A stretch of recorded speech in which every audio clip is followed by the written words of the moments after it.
Welcome back to the State of the Ark podcast. My name is Mike. My name is Kason. We have a lot of stuff to cover today. We do. Very important things. We got to the Mi'ihen Highroad. That's where we left off last time. Yeah. And we're going to try to get all the way up through Guadalsalam when you arrive at Guadalsalam. Yeah. We'll see if that happens or not.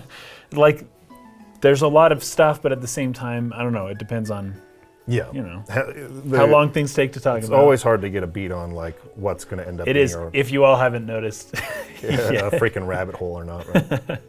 Yeah. On the Mi'ihen Highroad, almost the first thing you come across is an NPC named Machen, who is this game's lore dump NPC. He is the guy who tells you everything about the lore and history of Spira. He's like the NPC dedicated to this. So he's like a scholar, right? And along the path, along your travels through Spira, he'll kind of be there, along the way, and you can just talk to him and he'll explain something about that area or, the history behind each sort of map on the world or town or place or whatever. So yeah, he'll be at inns every now and then in different places. It's beneficial to talk to him anytime you can if you want to learn more about the world building of Spira. So he talks to you first about a guy named Lord Mi'ihen, who this road, this kind of path that we're following is named after him. Yeah. Because he was the founder of the Crusaders. The Crusaders, 800 years ago. Yep. Yeah. And he was charged with heresy by the Church of Yevon. Of course. And this high road was the path he walked to go and face his charges against the church, in which then, at that point, it's kind of an interesting relationship between the Crusaders and the Church of Yevon.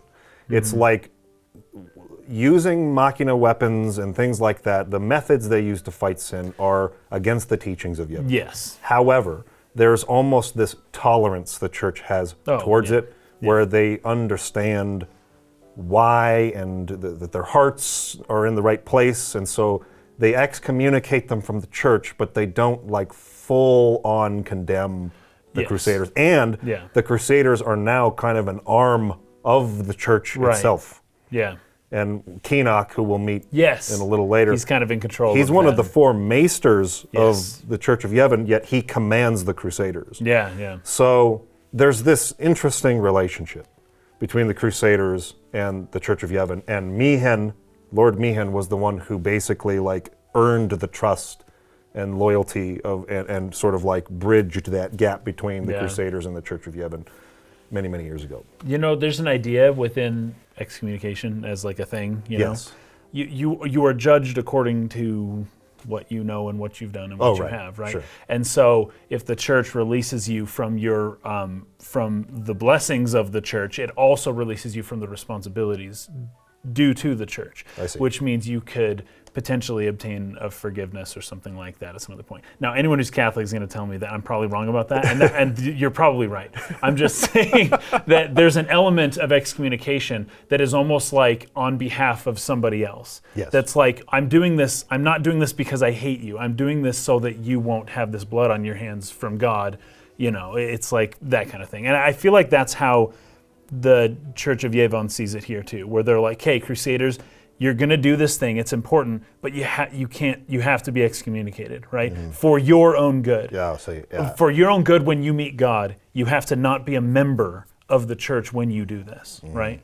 That makes sense. Does that make sense? Yeah, I could see that being the case. Yeah. But please keep doing what you're doing, and we'll do what we can to make sure that God doesn't come too hard on you, right? Yeah. Of course, Aaron is going to make a point a little bit later in regards to this as to outwardly, perhaps, this is what the church wants it to appear like they are doing this for.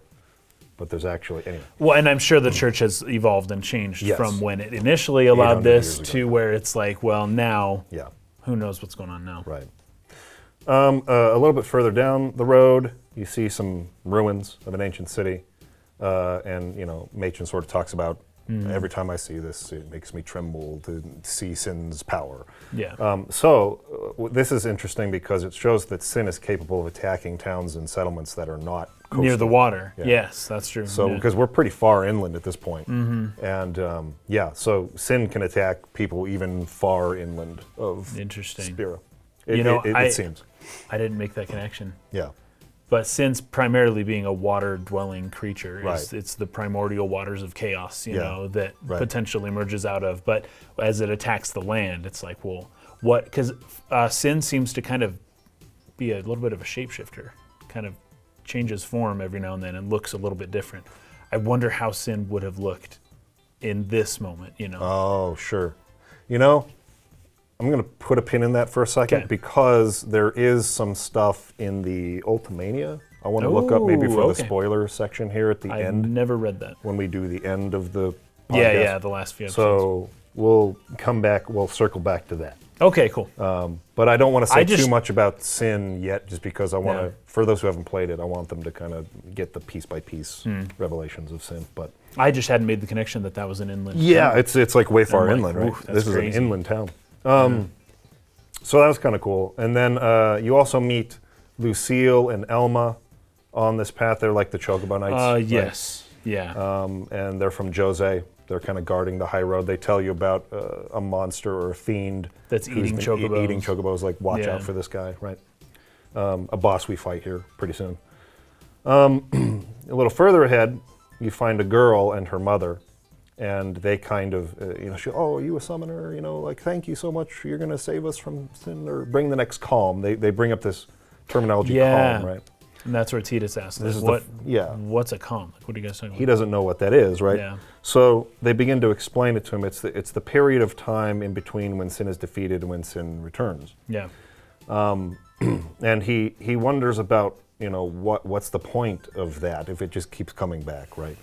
And Yuna's response here is interesting. So he says, wait, if it just comes back, and she says, don't say it isn't worth it because it is. Even for a little while, this is him now narrating what she said to him.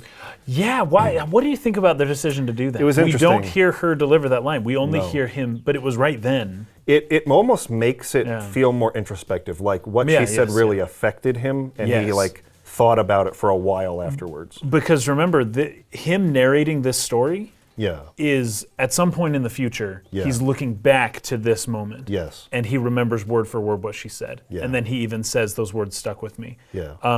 I agree with you. I think it was more powerful to have him say it than her. I just would not have thought to do that. Yeah. Like, that's a very interesting artistic way to portray that conversation. A deliberate way of making it, showing the effect that her words had on him. Right. Yes. And the fact that it's really important. It's almost like it makes it stick with you too. I think so. Because if they had just had her say it, that's fine. She often says things like that, where it's like, of course it's where, ganbarimasho, like we're working hard. We're all doing our best and trying to make it in life. She often talks like that. Mm-hmm. And often it's easy to just kind of like tune it out and be like, oh, she's the optimist who's just trying to make the best of her situation. Okay. But when you have Tidus saying that line instead of her, it kind of makes you pay a little bit more attention, because like what she said has a deeper meaning than it's not just like her normal spiel. Like it is, but it has a different impact. And they made that. It's almost jarring to be like, why did they do that? And that jarring technique there is what makes you remember it even more. Right. It makes it hit even harder. Right, I agree. So his narration of what she said is, even for a little while, people can sleep in their beds without being afraid. That kind of time is worth anything. Don't say it isn't worth it. Your words that day, Yuna, I remember them well. Yeah. So it's a little vague in the story as far as like the text or like the script of the game, how long exactly calm periods last. Yes, we talked about this a little bit. And we will, again, probably talk about this in more detail in the spoiler section at the end of today's episode. Okay. However, what this conversation implies to me is that they are very short. Okay. Because if she has this response ready, right, she cuts him off in the middle of saying it. He's about to say, wait, if it just comes back, and she cuts him off, don't say it isn't worth it. So she's heard this before. A conversation that's been had in the world before. Yeah. So Tidus thinks he's being all original, and Yuna's like, I know what you're going to say. So that indicates to me calm periods are short, and that a lot of people wonder, what is the point if it's just going to come back in a few years? Yeah. So in the Ultimania, which I'll get to in the spoiler section, it only really details the times Sin has been defeated. Yeah, it's like 4 or 5, just a few times. Yeah. And there's these long periods in between Sin being defeated. Yeah. And some people have taken that to mean, there was a calm that lasted this whole long. time. And then the next calm was a little shorter, and the next calm was a little shorter. Like they're getting shorter each time. Yes, I'd heard that. I don't think that is the case. I think it's just Summoner number 1 defeats Sin, and Sin came back a few years later, and they could not beat it again until like 400 years later or whatever. Then they finally defeated it again. And then they had a short calm period, and then they had to deal with Sin again for a while. Yeah. And so the last defeat of Sin happened with Braska 10 years ago. Yeah. But Sin has already been back for a little while, it seems, since then. So it's less than 10 years that this calm period, at least that we know of, lasted. Yeah. So we'll get more into that later, but I feel like this conversation, the way she responds to it, to me that indicates calm periods are actually not that long. Yeah. And it's still worth it, because if even for a little, I mean, imagine that, right? I was kind of thinking about this while I was playing it this week. You don't ever know where Sin is. It's not like Sin, except for the calm periods, it doesn't just go away. It's like at any point in time, it's probably destroying some town somewhere. Somewhere, yeah. It's somewhere killing people. Yeah. And the anxiety of like, it's going to come around back to me here eventually. Right. Being able to be free of that anxiety for even like 5 or 6 years would probably be a really nice thing. Oh, absolutely. Absolutely. I can at least relax for the next 5 or 6 to 8 years or something like that. Yeah, it gives some people a little bit of hope for a potential future. Yeah. But at the same time, and this is something I've been talking about with people as well, you know, like how could a society develop, or how much would it change if Sin is sort of constantly destroying its towns and settlements and cities and things like that, right? Obviously, I would say coastal settlements would be non-viable. Yeah, I mean, you're right. But that's where most people live here. Yeah. So, anyways, that's an ongoing conversation. There's a lot more discussion to be had on that point. Yeah. But I do think it's worth noting that if these calm periods are very short, they probably couldn't develop very fast, because their records, their technology, their architecture, wiped out. Have to rebuild, wiped out, have to be built, wiped out, over and over and over again. It would be difficult, really, really difficult to develop. Now, there is now the question, if it can, why would you live on the coast? But if it can attack land-based that's where settlements, I realized. Right, way far inland, then it's like, well, nowhere is safe. You could say, well, why not go underground or something like that? I don't know. We don't know like the full extent of Sin's power. Maybe Sin can get you no matter where you are.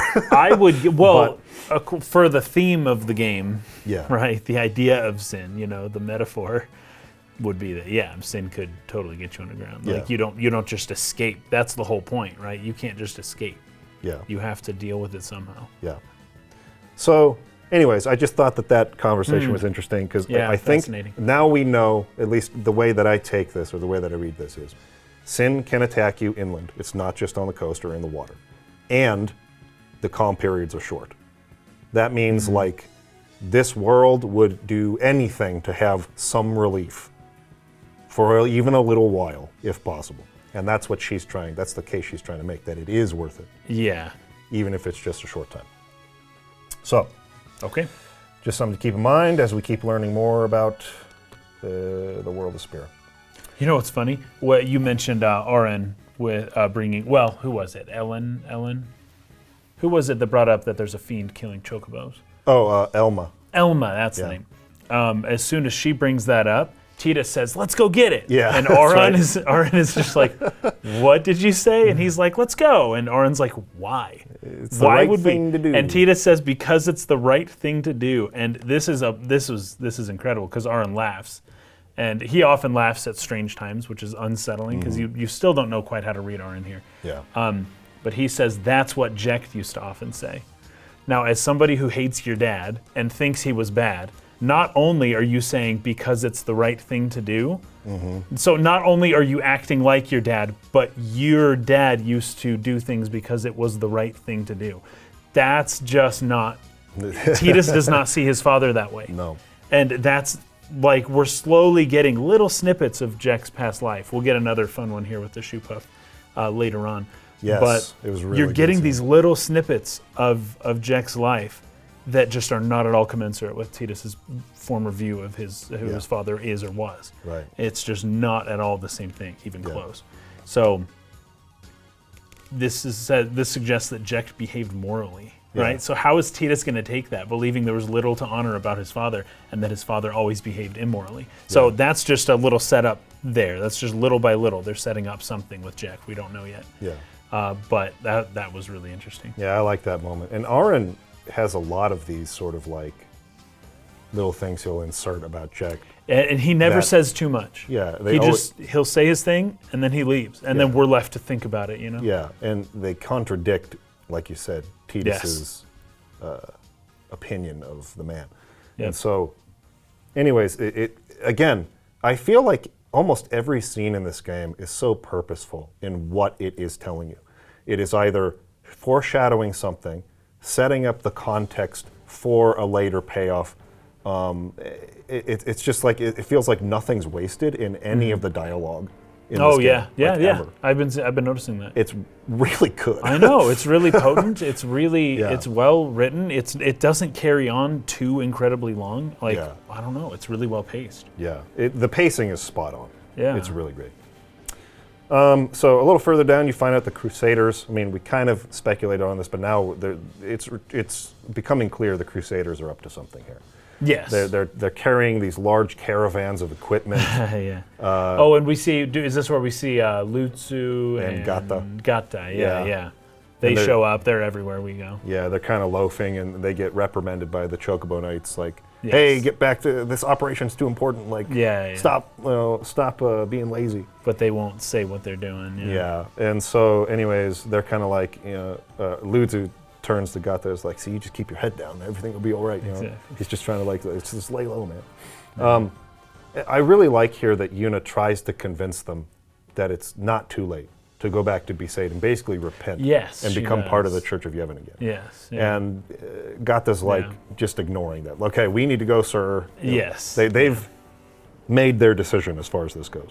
Yeah. They're hell-bent on fighting sin with Machina.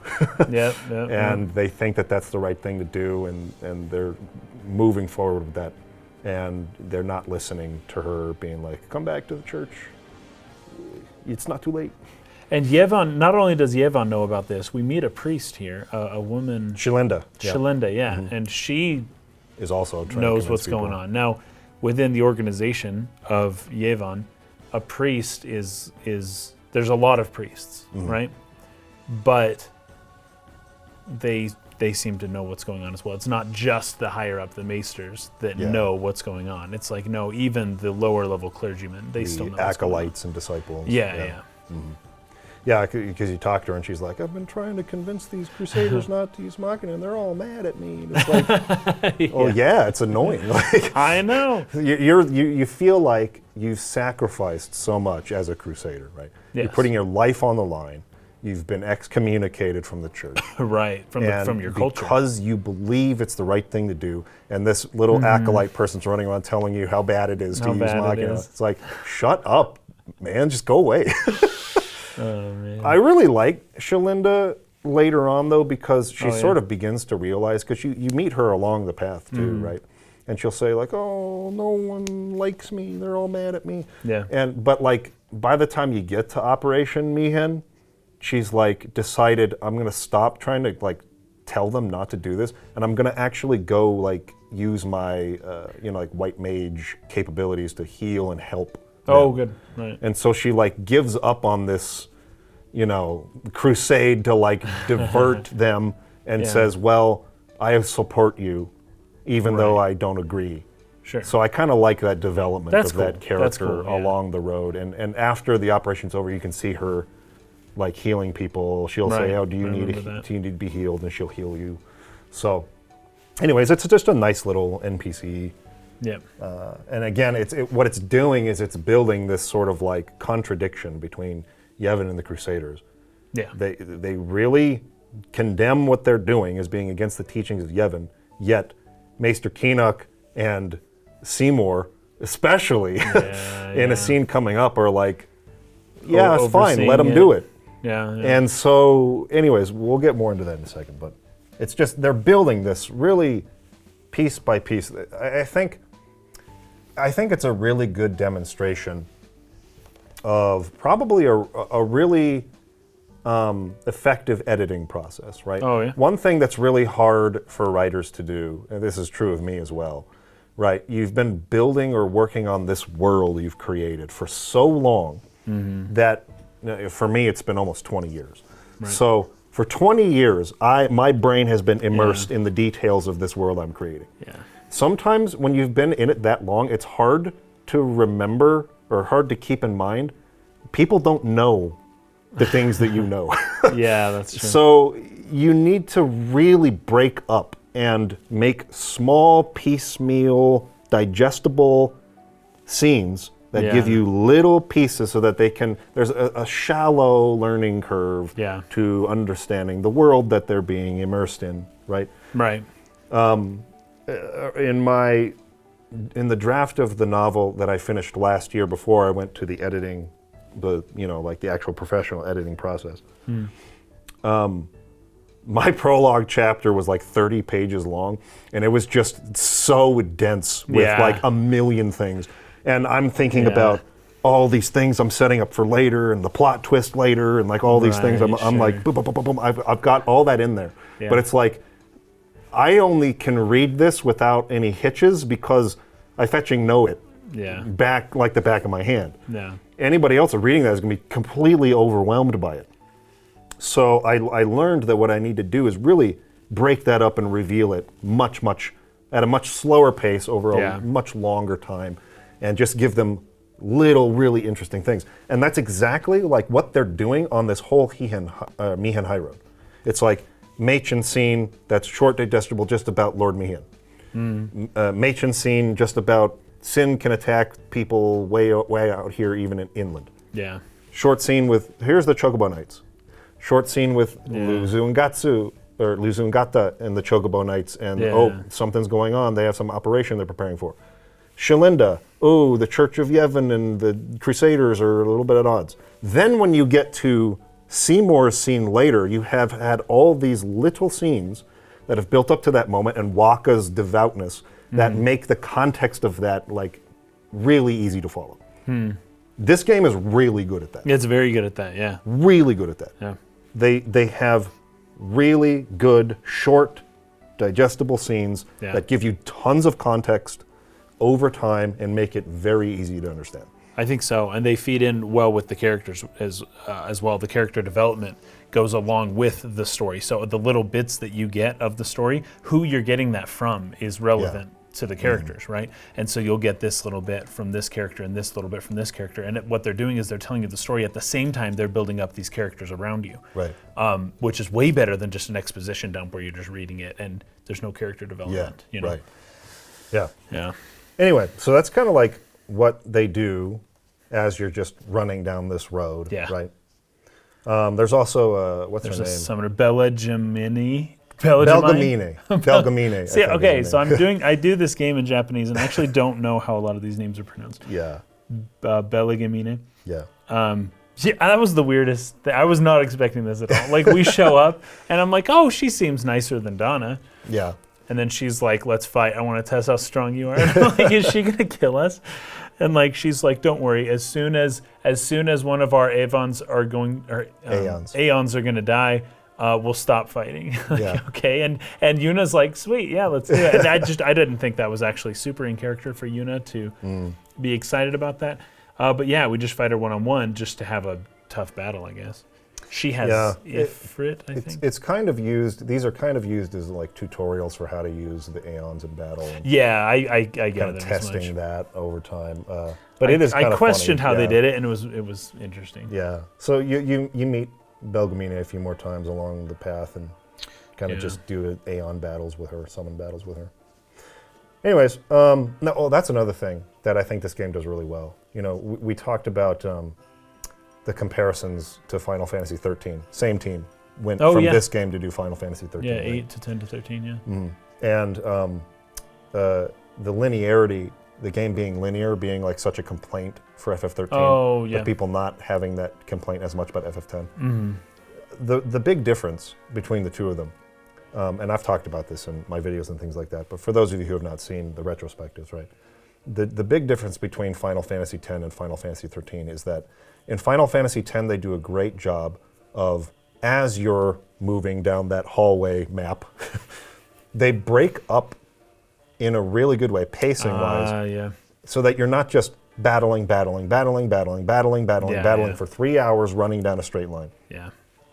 You're having a really nice balance between battling, cutscenes and character development, and world building, and also just like the temples, right? The puzzle solving, and like there's all these different ways in which you interact with the world, and even like the Belgamine battle, right? It's a battle, but it's a different style of battle. Yeah, and the stakes are different, and it's kind of showing you things. Yeah, they're mixing up how you interact with the world. Yeah, in little ways that keep it interesting, so that you're not just.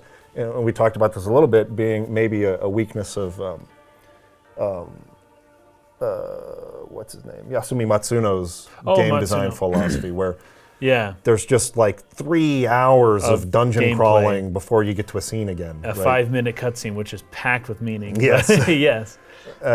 Final Fantasy 13 has two, I think, very short instances where there's this pathetic excuse of a puzzle, if you want to call it that, that breaks up the gameplay. Otherwise, you are just trudging through hours and hours of the same battles, like over and over and over and over, and it can just get really grating. Particularly the last time I played it, I got so frustrated in one of the dungeons. It's just like, this is too long. It's way too long. And that is the big difference. Even though they're both very linear games, one feels engaging and fun and never feels like it's wearing out its welcome, and the other constantly feels that way. And this is the reason why. The Mi'ihen Highroad is a great example of the big difference between the two. Yeah. How they kept the game interesting on the Mi'ihen Highroad is because it's just a straight line. Yes. Yeah. But the way they designed how you're breaking up your time is exactly why FF10 is like a masterpiece, all-time classic JRPG, and Final Fantasy 13 is so divisive. Yeah. So anyway. Nice, I like that. They do a really great job with that on the Mi'ihen Highroad. Okay, and then you reach the Albed shop, right? And Wak is complaining. He's like, I'm not staying here. Yeah. And Auron's like, I'm tired, let's rest. And Waka's like, I'm fine. No, that was it. Auron's like, let's rest. And Waka's like, I'm fine. And Auron's like, well, I'm not. Yep. He just walked right I really like that. So see, Auron takes everyone out of their comfort zone. Yes. Everybody. Like, he's a legend. Everyone does what he says. Everyone follows him. They all respect him.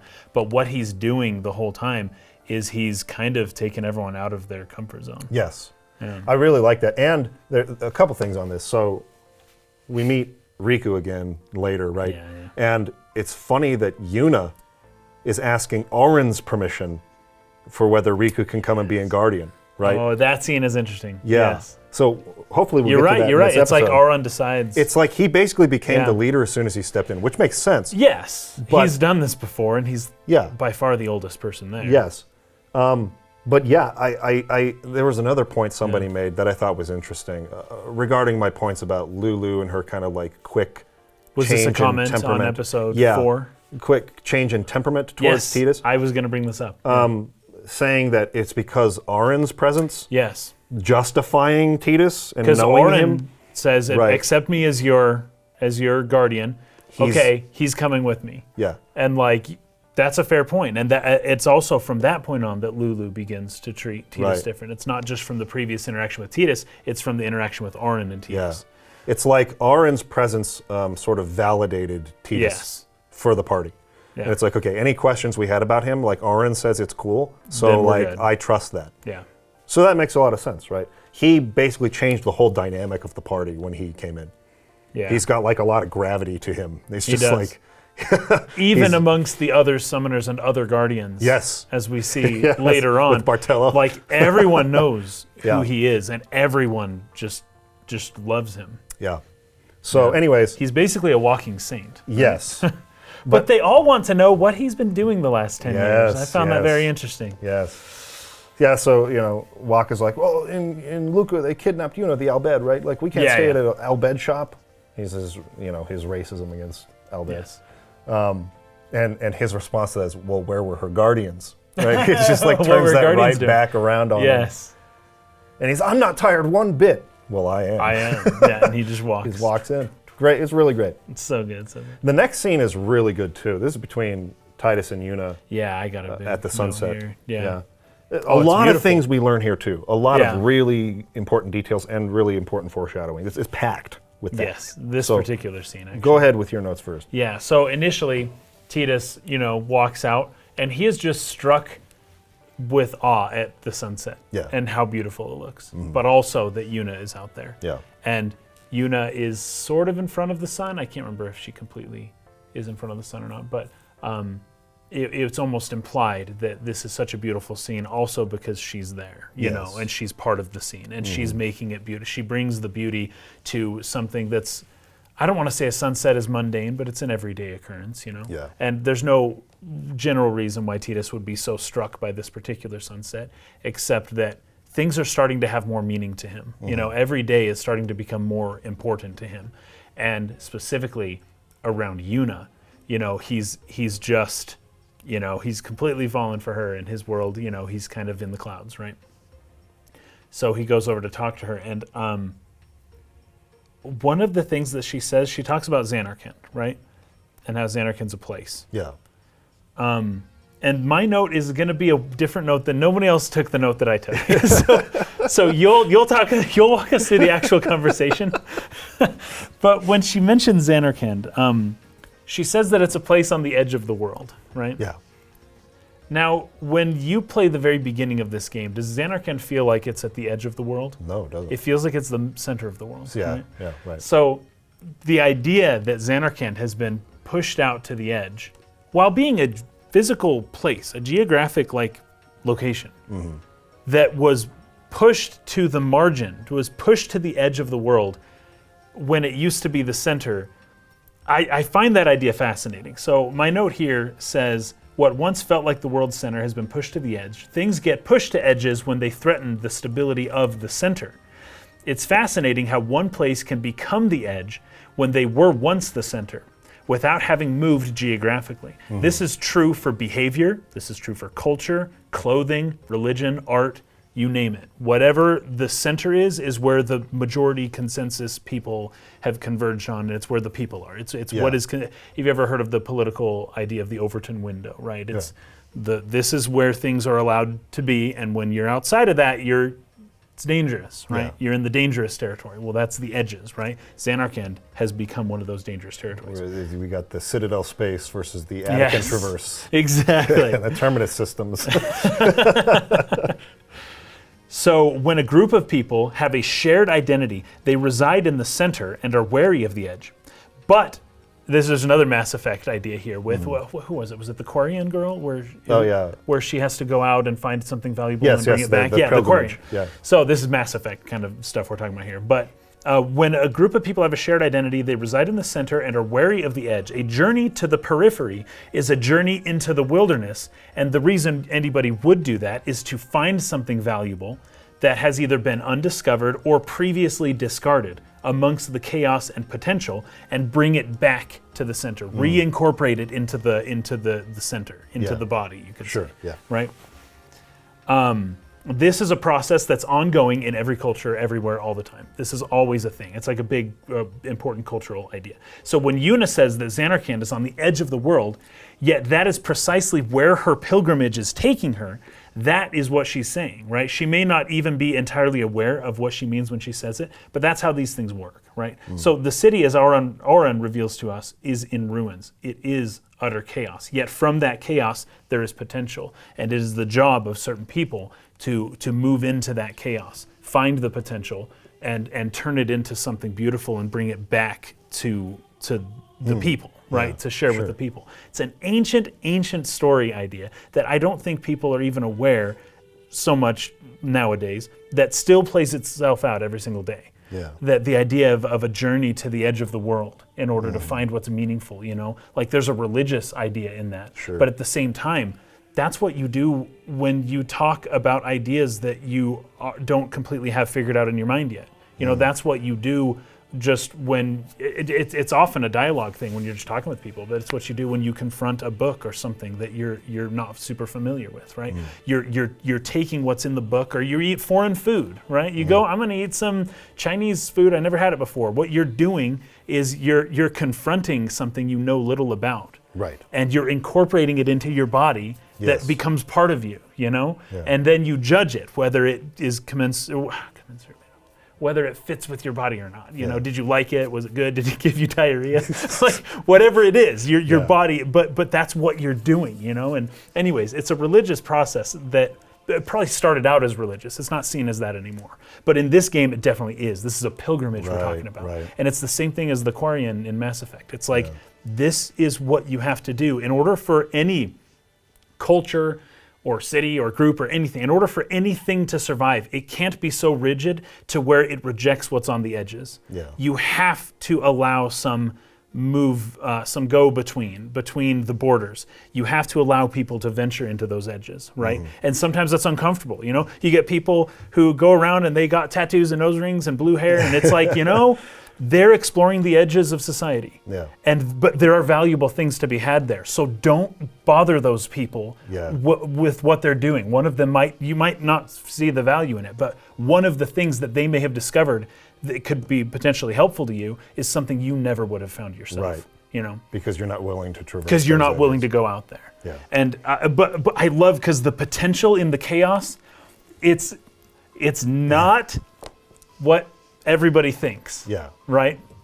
But it's there. The potential is always there. And everyone thinks you're going to do one thing, and what ends up happening is unexpected. And that's probably what I'll leave this comment at for Final Fantasy X. Yeah, that's great. I'll come back to that later, because I had a thought about it, but I'll save it for another time. Now let's hear what they actually talk about. So, some really good key points for the story to take note of here. So she's talking about how she wishes she could live in a place like this and be peaceful, have a smile on her face every day, things like that. Right, she's enjoying the sunset too. He says, well, you can once you defeat Sin, right? Yes, that is she sort of chuckles and nods at that, but doesn't really respond to it. Yeah. And you will notice this keeps happening. Well, there's a note in many scenes after in this. Jose. There's a anyways, very just interesting. Anyways, I don't want to put too much of a point on this, but just watch carefully the way people respond. Yes. To Tidus during scenes like this. He says, but then a new sin will be born anyway.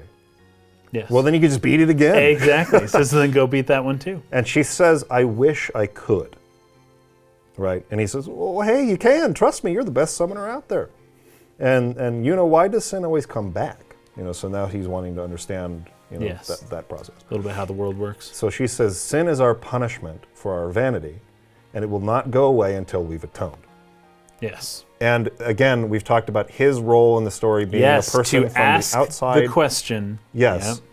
Yep. Wait, why? Yes. To everything. And one word, and that can break or reconstruct or construct a whole system just with that one word. Yeah. Why?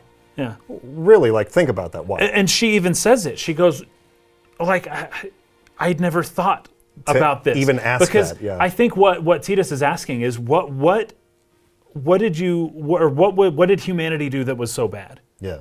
Like, is it so bad to use Machina to live a life? Yes. And Yuna has no answer to that. No. She's just like, I've been told that, yes, that's really bad.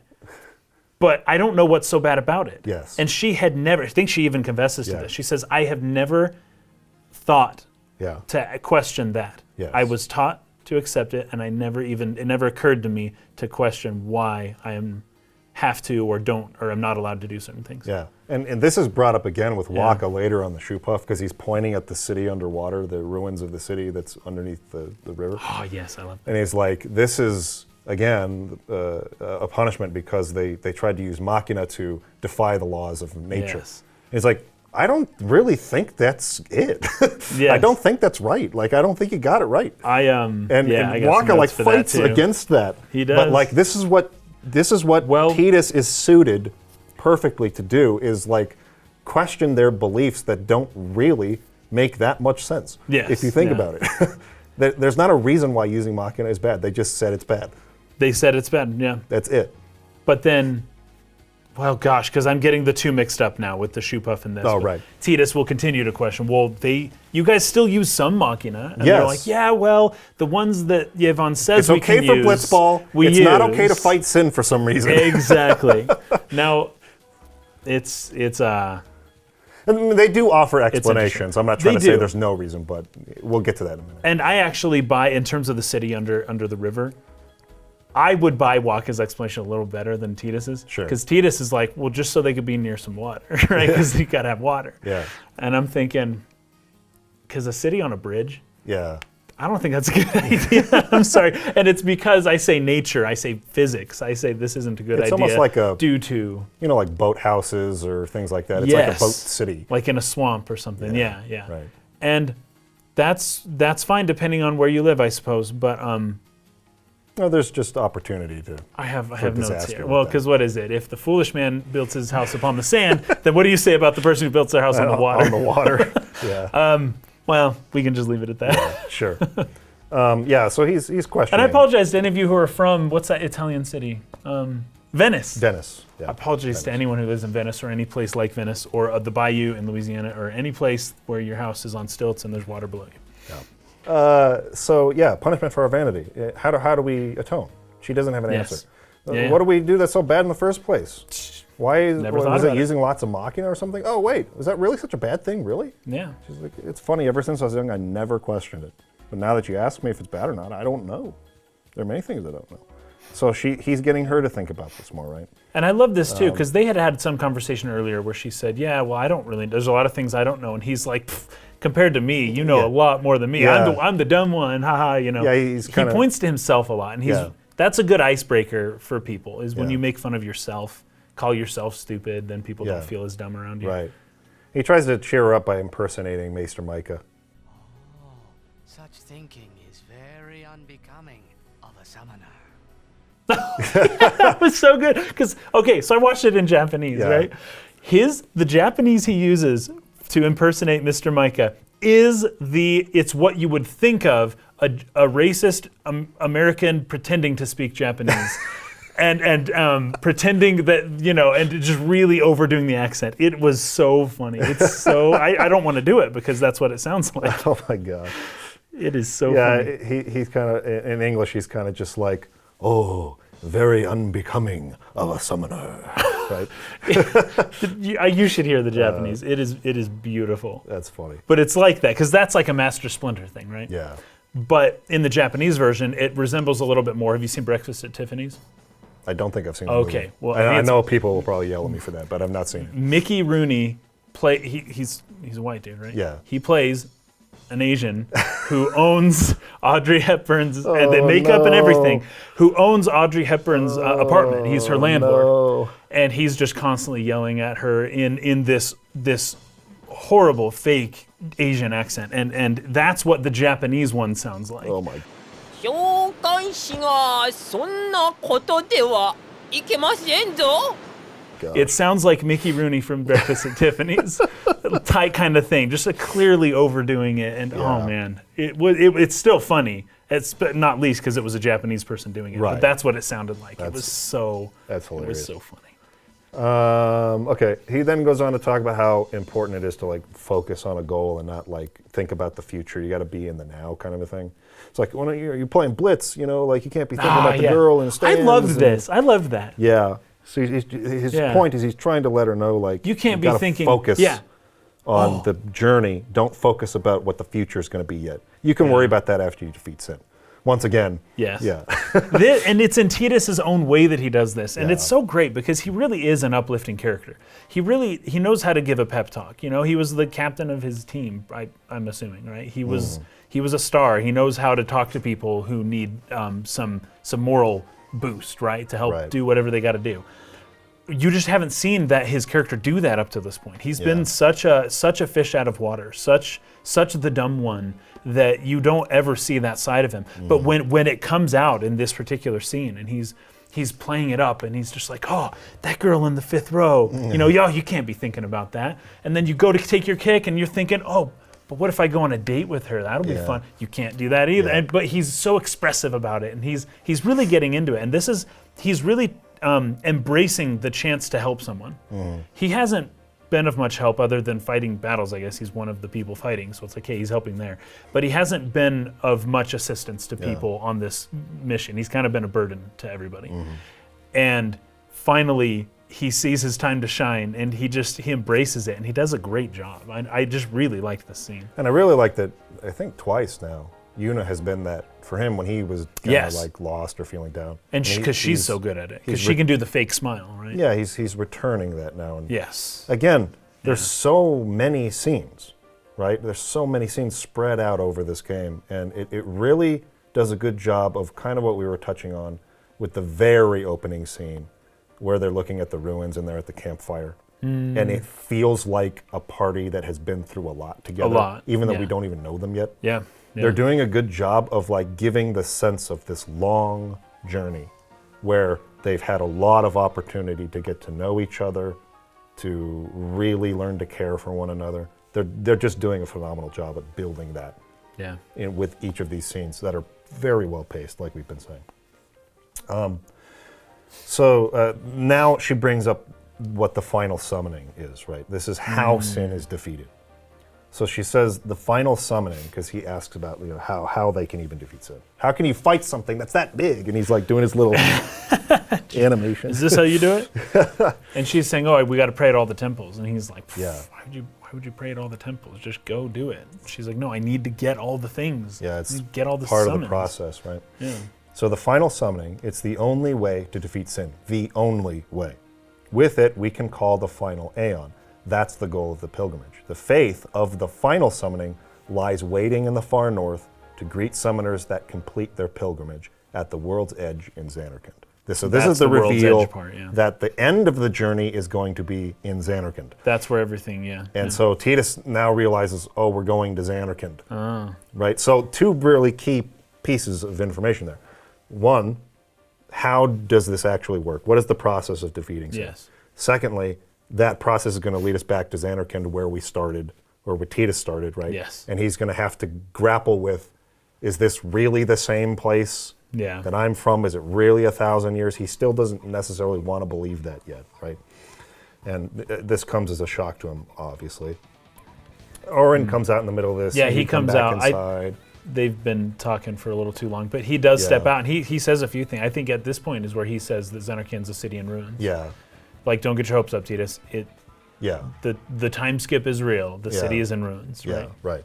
And Tidus is like, all right. And so then she asks him, like officially, like, will you go with us to Zanarkand? And he says, yeah, I'll go. I'll go to Zanarkand and see it with my own eyes.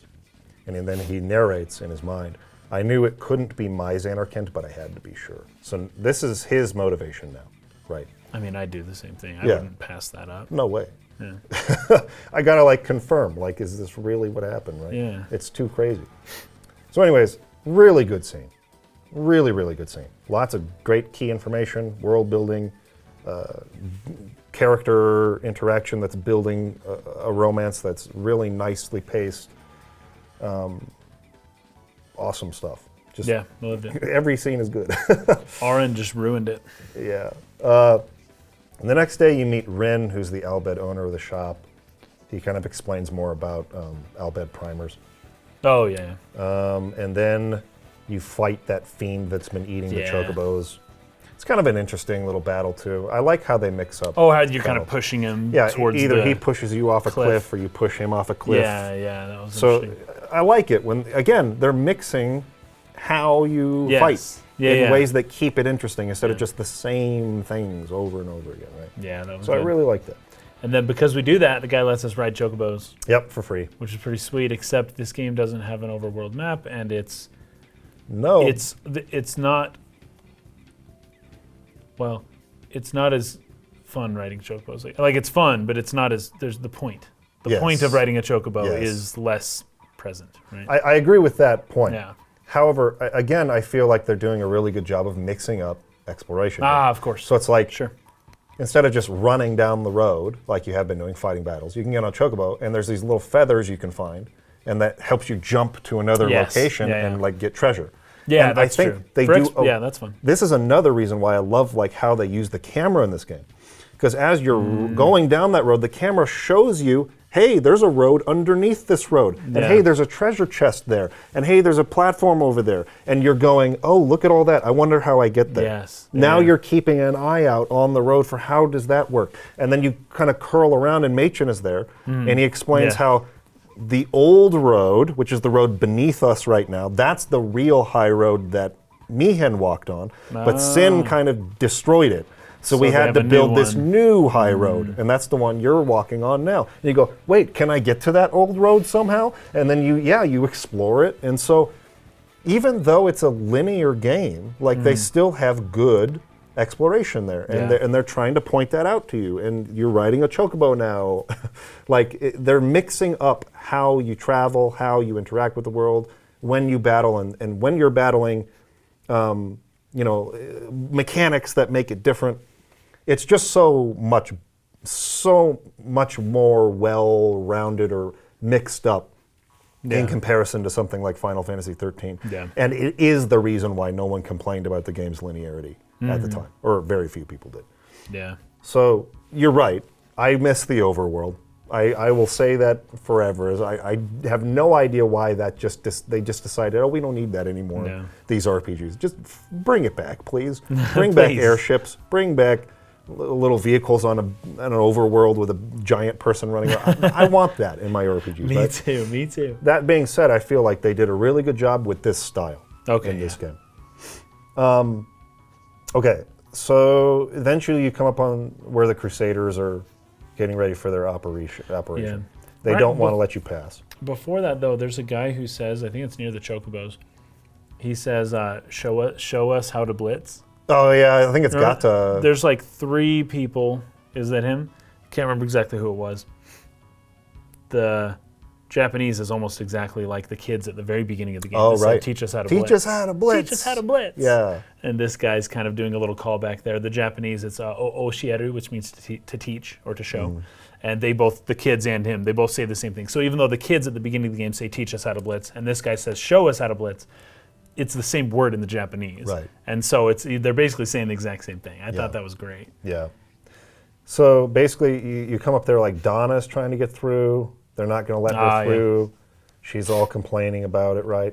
And then we try to go through. Sorry, Lady Summoner, we can't let you through right now. Yeah. But Seymour happens to come during this time, and it's like, oh, we can't pass. And he's like, oh, okay, just a moment. And he basically tells Crusaders like, let Yuna through. And they're questioning him, but he's just like, do it. It's like, I'll take responsibility. Yeah, okay, so here's a question.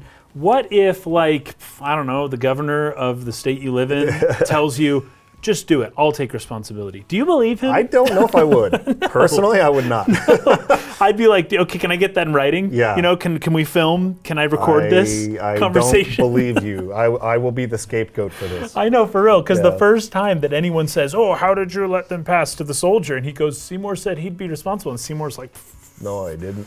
I didn't say that. Then it's like, come on, anyways. Yep, it's my word against if this guy decides to be honest or not. Yes, but at the same time, that soldier couldn't not let, he couldn't like defy. He couldn't defy Seymour. Yeah, bad position to be in. So, Anyway, so you end up getting through there. Tidus is getting more and more suspicious / jealous of Seymour because he can tell he kind of likes Yuna. Yeah, he and Yuna keep having these brief moments where they look at each other and Yuna gets flustered, and it's like, wow. And this would be a point in the game where the graphics, I never would say, the graphics aren't sufficient to convey whatever, Sure. but it is difficult to tell what Seymour is doing, how he's feeling, how she's receiving his vibes, Yes. It's very difficult to tell, and I feel like the HD version might even be harder to tell than the original PS2 version, but it's very difficult to see how she's taking it, because her face basically doesn't react at all. She just kind of looks around, and it's like, well, I think she's embarrassed, or maybe she's flustered, or maybe she's reciprocating in a flirty kind of manner. Like, I don't know. I can't really read it very well. There's not a lot of animation going on there. And this is actually something I have noticed playing the HD version.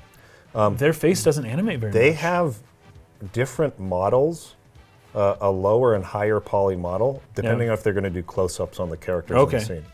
So most of the NPCs do not have their eyeballs and eyelids modeled. Right, they're just flat textures. It's just a flat texture of an eye that blinks on and off, like we've talked about in previous podcasts. We did this in our Star Kart. Mario Star Wars, Mario Kart Star Wars. Yeah. The models just had textures that we would animate, a blinking animation on. Yes. Most of the NPCs in this game, that is the case. Some of the hero / like main villain characters have two models though. They have one that has that whole eye like modeled out. Yeah. And they have another one. Ball. Another one that's not. And so sometimes you'll have a scene where like they really only have a close-up of Yuna in the scene. So like all the other hero characters have their second model that does not, and you can really see that in the HD version. I don't notice that too much. Oh yeah. And so like it's been been kind of funny. Oh, that's the secondary low poly Tidus model there. Oh, that's Yuna's low poly model. And then of course they have their like FMV versions which look completely different. Riku in particular really threw me off when they show her in the FMV. I was like, she looks so different. That's her face in the FMV. That looks so different. She looks so different. Anyway, I don't know. That's just kind of a tangent there, but if you're playing the HD version, take a look at that. They really do have different like models of the characters' faces, and so it can be hard to see what they're feeling or whatever, particularly with the lower in a brief cutscene, like that. Okay, so this is where we get to one of my favorite scenes of what we played this week. Between Seymour and Waka here, right? Waka is becoming increasingly agitated at the Crusaders and at their use of Machina, and the fact that they're teaming up with the Al-Bhed for this operation. That really pisses him off. Oh yeah, it's against the teachings of Yevon. Like he's so mad about it, right? He keeps talking about it, and both Yuna and Seymour in this scene basically explain the same thing. Well, like we're all doing our best. They're doing their best. They're really show. trying to defeat sin here. They're not doing this to defy the teachings of Yevon. They're doing this because they don't want their kids to be destroyed by sin. And he's not like accepting that answer. He's kind of shaking that off. But that is the answer. Yeah, that's in Japanese. There's a saying. It goes. Minna ishokenmei ikiteru, something like that. And it's like we're all trying to live together in the world, Everyone's trying to do their best. Like, okay, fine. Yeah, it's basically what they're trying to say. And Seymour comes up, and actually I really like what he says to Arn. He's like, Lord Arn, or whatever he calls him. What have you been doing these past 10 years? And he's just like, I have nothing to say about it. And he's like, walks away. He just leaves. So he's disrespecting Seymour. Okay, I guess. Yeah, good to know. And then he starts talking to Waka there.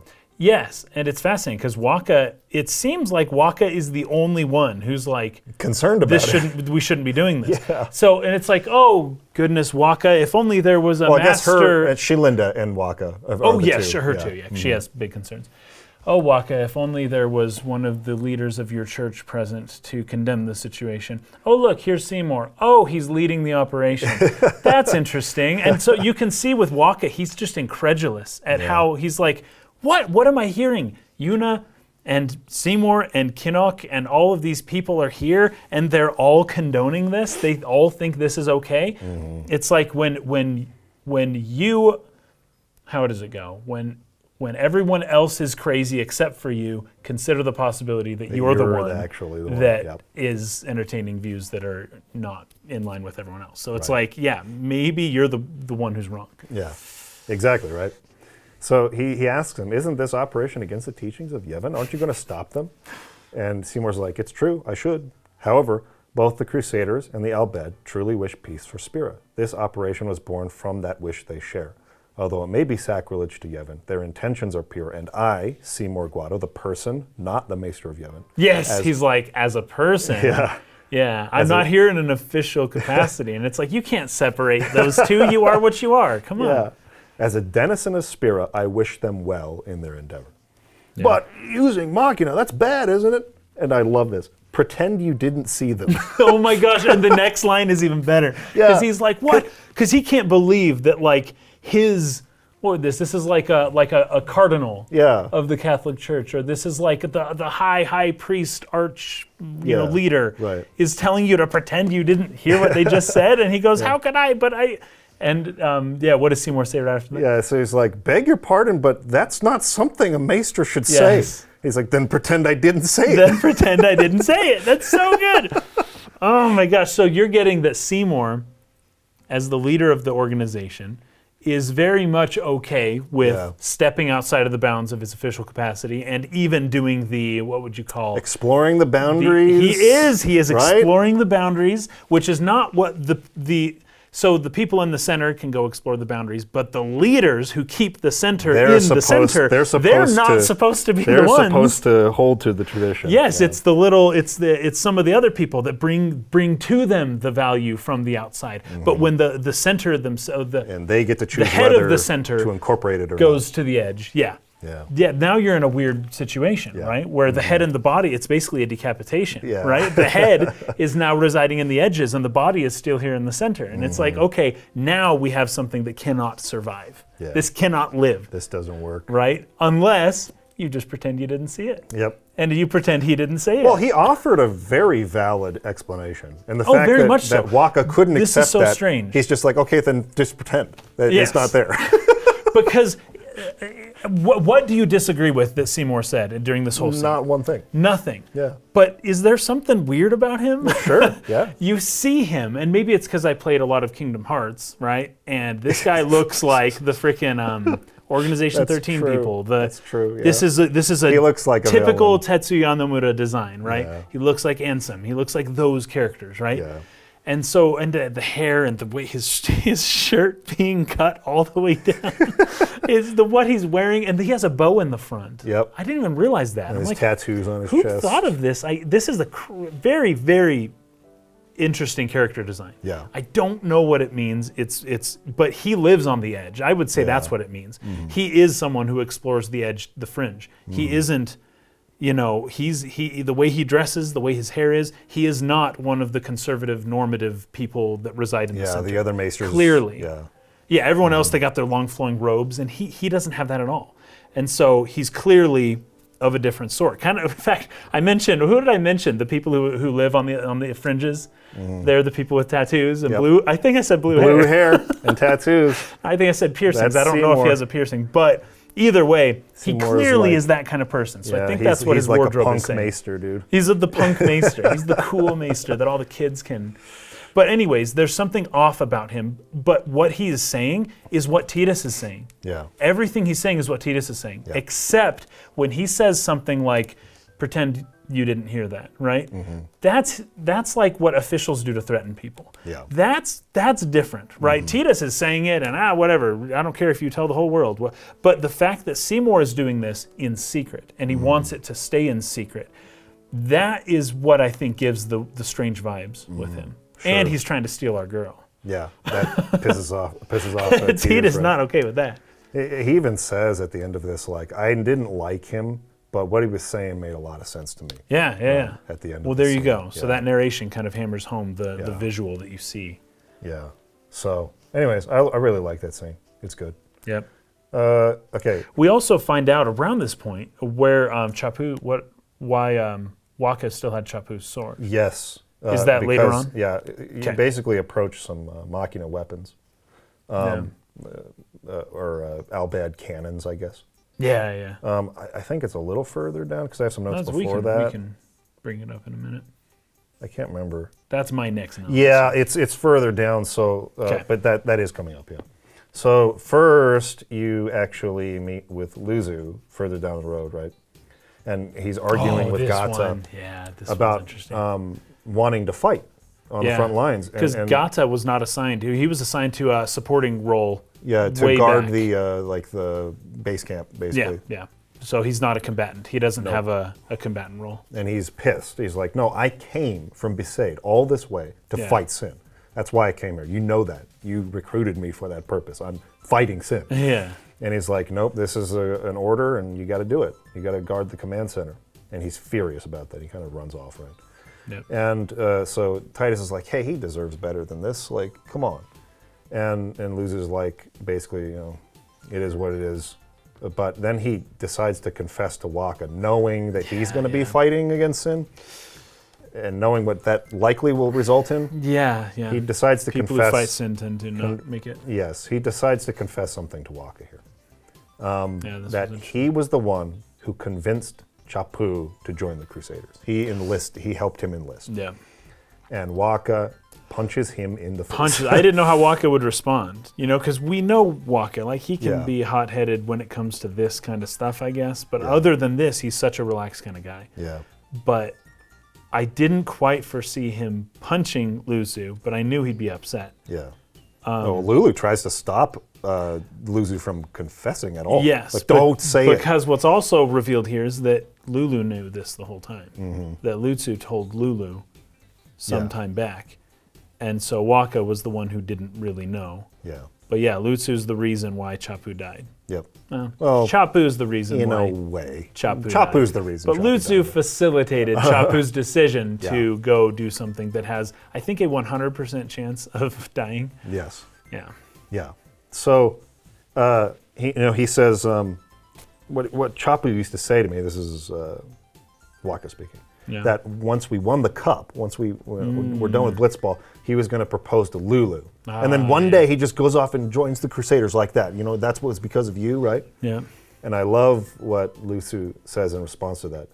Chapu also said to me that being with your girl is good, but keeping Sin far away from her is better. So again, this is talking to the hearts of Crusaders. Yep. Crusaders who are excommunicated and condemned by Yevon. They are knowingly going to die against Sin because they're trying to protect the people they love. Yep. These people are sacrificing more than anyone else in the world. Yeah. That's how willing they are for a better future in this world. While the Church of Yevon does nothing other than... Well, they do the summoner Other stuff. than the summoner pilgrimage. Yeah. That gives them a few years break. These people want to permanently kill this thing. Yeah. We've got to find out how to end this. Yes. And the church has not done it in 1,000 years. So we're going to put everything on the line, right? Right. So I like that. Then Chapu was that kind of person. And I was thinking they just had guns and cannons, but they actually had a pretty interesting weapon. Like a laser cannon. Yeah. That was like, I don't know that they could have killed Sin, but if it was possible, that would have been the thing to do. It was so close. It was close. Because you do see it like nearly penetrate Sin's shield. It was so close to working. But I don't know if it would have killed Sin, but it certainly could have repelled him and done something, right? It would have wounded him in some way. So then Yuna jumps in front of Lutzu as he's walking away, and she's like trying to convince him, like, you do not go. Yeah. And again, another great line from Aaron. Good foreshadowing here. Let him go. The man has already chosen his path, as you did when you became a summoner. Gosh. When she hears that, she then steps out of the way. Yep. She lets him go. And it's what Tidus says here after that. It would be a long time before I ever really understood the reason why Yuna let Lutzu pass that day. So again, this is, I mean, I was kind of surprised on this playthrough to see how often they call to this. Yeah. and how long it takes to actually reveal it. But it's just like they're really hammering this point home. Yeah. But it's good stuff. Then we come to the scene where Waka kicks the metal cannon with his sandals. Oh gosh. He's got like bare feet with sandals, great. and he kicks metal. Oh, he's just so mad. So good. But Tidus says here he really hates them, huh? And this is really good line from Lulu. Chapu, he left the sword Waka gave him in Besaid, and he fought with an Albed Machina weapon instead. So that sword that Waka gave to us earlier, and remember she was like, oh, that's Chapu's sword. That's Chapu's sword, yeah. Right? Chapu chose not to use that sword. He chose to use a Machina weapon, which is against the teachings of Yevon. Yep. He didn't pray before leaving Besaid Island. Yeah. He was a heretic, his brother, which drives home why Waka, I mean, he probably already was super devout, but why he is really, really dug in on his devoutness to Yevon. Because my brother didn't do that, and look what happened to him. Yes, exactly. Right? So he tries to play that off. No, that's nothing to do with it. I just hate these sacrilegious contraptions. But yeah, it's the reason. Chapu's death has definitely influenced his devoutness. And this was a comment we got on episode 3 and 4, I think, a little bit, was people mentioning, and we didn't bring it up till we got to this point, of course, but mentioning that this is the reason why Waka still has the sword. This is the reason why him giving it to Tidus. It's also saying that Chapu never used it. Yeah. Right. It all kind of comes back to this point, and so we'll finally get here. Yeah. Okay, so then you approach basically the cliff and then the beach where they're actually going to have this battle. And then there's there's their camp and stuff, and they have crazy stuff. Like you see them wheeling in these huge monsters in these triangular cages. Spawn. Yep. And then one of them goes into another bigger cage and then gets destroyed. Because they're trying to put them in, they're going to try to coax Sin out by herding the Sin spawn and gathering a bunch of Sin spawn into one place because it comes for its spawn, right? I don't know how this keeps happening, but we watched Nausicaa of the Valley of the Winds. Yes. And, I don't need to say any more, but that was our Patreon thing for this month. For this month, yeah. And once again, just like with Cowboy Bebop and previously with Arrival, there is some parallels. There's lots of parallels here. Lots of parallels. Join our Patreon if you'd like to see our analysis of Nazca of the Valley Wind and Cowboy Bebop and Arrival, which are available. Let's see here. Yeah, so Waka is saying, this isn't going to work anyway. And again, Yuna's trying to be like, don't say that. Even if it's hopeless, and even if it means they're defying Yevon, the Crusaders and the Albed, they're doing their best to defeat Sin. Just kind of hammering that point home, right? They want to be rid of Sin forever. Yes. And that's what we want too, isn't it? And he's like, fine, But I still think Machina are bad news. It's forbidden for a reason. Oh, here's an important thing. So there's a choice that you can kind of make here between Gata and Lutsu. Oh yeah, when you come to the camp, yes. Yeah, so you can either convince Gata to disobey his orders to guard the camp and to go fight on the front lines, or you can tell him not to do that and to do what he's told. Yeah. The result of that will decide whether Gata or Lutsu survives the battle. So if you tell him go out there and fight, then Gata dies in the battle and Lutsu survives. If you don't, then Gata survives, Lutsu dies.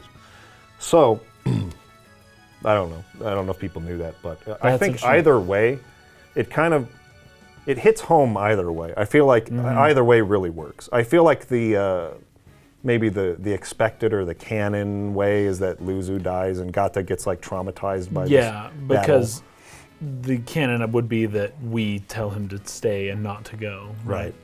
That makes sense for the canon. Yeah, because Aaron says to him, because he's being all despondent, please check your weapons, with this person and proceed into the camp. It's hey man, this is important too. Jobs what you're doing. are important. Yeah. And he's like, no, I want to fight on front lines. And Aaron's like, if you want to prove yourself, first you have to complete the tasks you're given. Yeah. So I think that's kind of pointing you towards trying to dissuade Gata to go fight. Yeah. But either way, I think it works really well. It's still it really hits hard either way. because you've been following these guys along the path. You like them, so it's sad to lose one of them. But the real important stuff here is the interactions between Aaron and Keenock. Yeah. So Aaron knows him from his previous pilgrimage with Braska. Yeah. In fact, when Aaron first sees him, Aaron's like, "No way, you're a maester That's of crazy. Yevon?" Yeah. That's so funny. He's just like, can't believe it. Yeah. And I really liked that Keenock comes up to him and like hugs him. Yes. he just bear hug embraces him yeah. like, Aaron, But Aaron doesn't seem to like really like Keenock that much. No, yeah. So it's kind of an interesting thing. It's like Keenock has all this respect for him and likes him, but he's really suspicious of Keenock, particularly now that he's a maester. Yeah. Again, good foreshadowing happening here. There is. He's very curious about Aaron. Yeah. Aaron isn't so curious about him, other than how did you trick everyone to letting you become a maester of Yevon? Yeah. And he's just like, oh yeah, some years back, things just fell into place for me, and I was able to step up. And Yeah, things change in 10 years kind of a thing. yeah.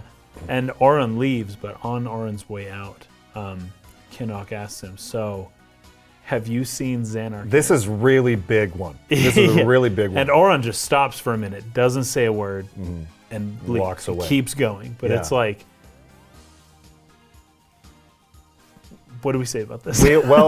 I think we will touch on it in the spoiler section in a minute. But here's what I think we can say. Either way, we know Aaron was with Tidus 1,000 years ago. Yes. But also, what's the deal with but that? But also, even from the context that we already have with Yuna in the scene where she talks about the final summoning, we know that the final summoning, the end of the pilgrimage, takes you to Xanarkand. To Xanarkand, yeah. Right? To and the modern... Braska and Aaron and Jecht obviously went to Xanarkand and summoned the final Aeon and defeated Sin.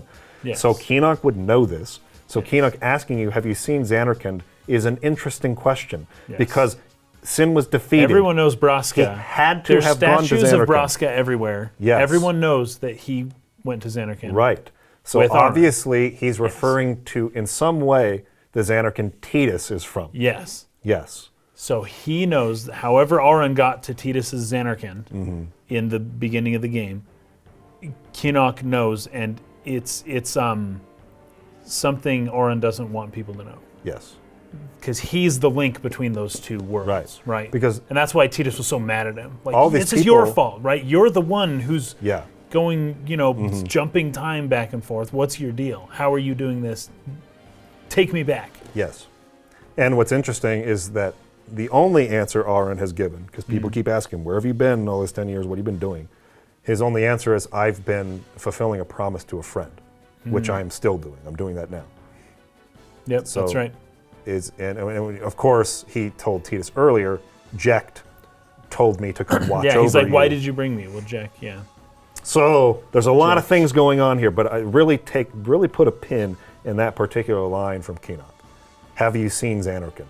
Yeah. And ask yourself what he's really asking, because it doesn't make sense for him to be asking, have you seen the current time Xanarkand, which is where the final summoning happens? Obviously, he would know that he's been there.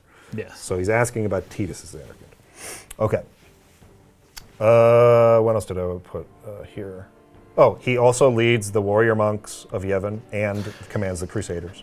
Yep. So we talked about that a little bit earlier. So it seems like the four maesters of Yevon each have specific responsibilities. These ones do this or that. Keenock is the one, you're over the military and foreign affairs kind of stuff, and then they're all over different aspects.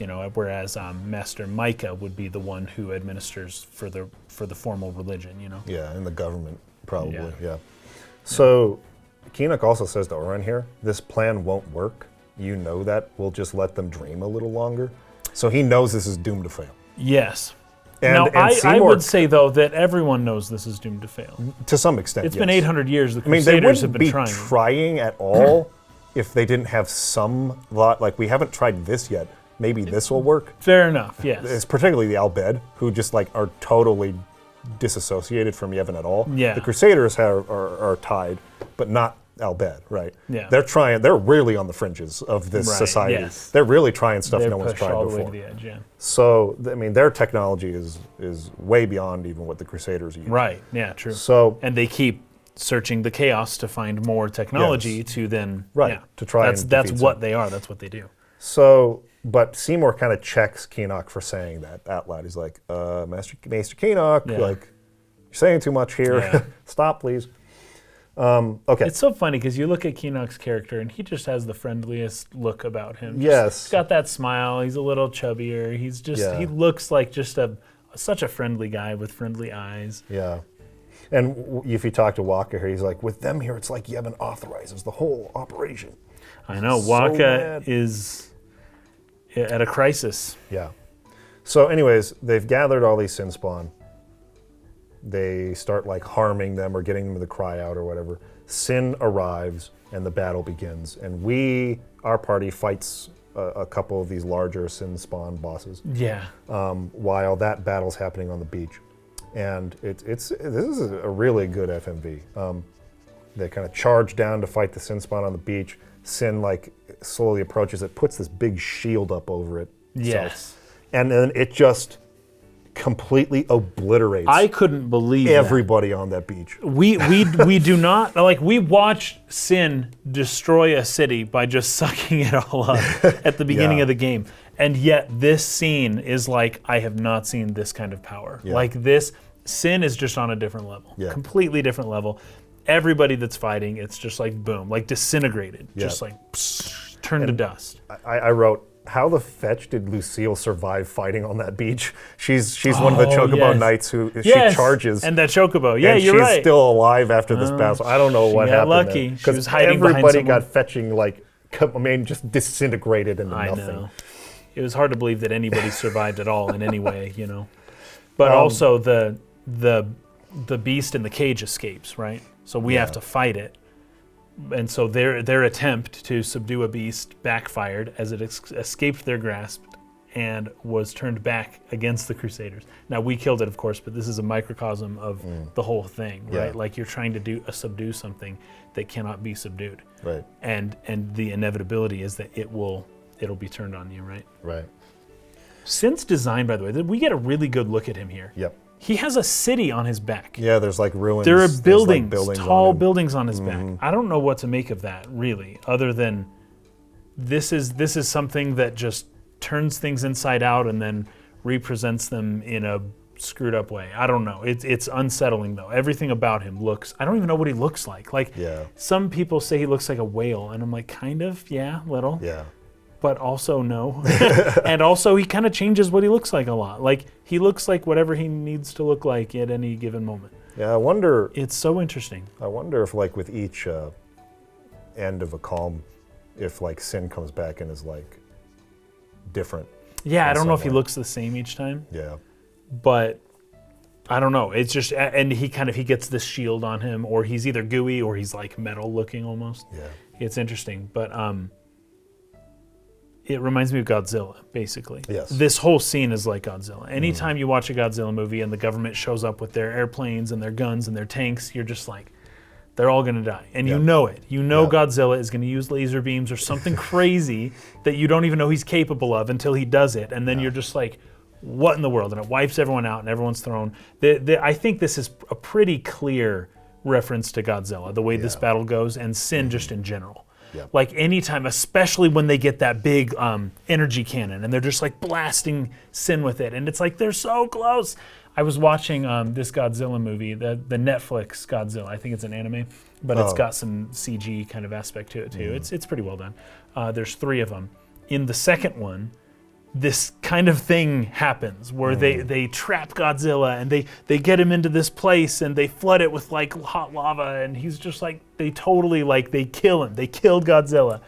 And then a power that no one knew Godzilla had all of a sudden begins to emerge. And before you know it, Godzilla is just like destroying everything around him. He is hotter than the magma around him. Like he becomes like the sun and they can't even abide, and like he just destroys, and he launches these laser cannons out of his back spines or whatever. It's just like it's almost over the top ridiculous, but at the same time, that is Godzilla. Yeah. Like, the idea is you cannot contain this, and you're the machina kind of thing. The idea of machina in general is like, well, Godzilla came out because the atom bomb testing and all of the government experiments and the technology mutated. Yeah. Yeah. Where it's like, okay, science progressed to where we could split an atom. Good job. Now you have Godzilla. So, like, maybe your machine ideas aren't really the natural way of humanity, right? And that's sort of, in some way, that's what Godzilla is trying to say. Sin, it's almost the exact same thing, right? And he comes from the ocean, and he steps up, and you're so close to killing him, and then boom, he's got laser cannons and a force field, and you didn't know that, you know? Yep. And that's why I'm saying, even if their energy cannon was able to somehow penetrate and hit Sin, he would have had another trick up his sleeve. Sure. Like, somehow you cannot physically destroy I this feel being. like that was almost like the point being made here. It's like as close as you think you might get. Yeah. What Yuna said earlier, the final Aeon is the only way. It's the only way to defeat Sin. Yes. You can't kill this thing. Right. As hard as you try, you can't do it. You just can't kill Sin. He will always come back with something you didn't expect or some power. Something. He'll shift forms. You cannot kill Sin. Yeah. And so, it's like they felt like they were so close, and then just nope, can't kill Sin. But I really did I got some FF7 vibes when Seymour fights with your party here. Yeah, once again, man. Yeah. His MP is through the roof, by the way. He's got like 10 times more than, because anyways, that was really good.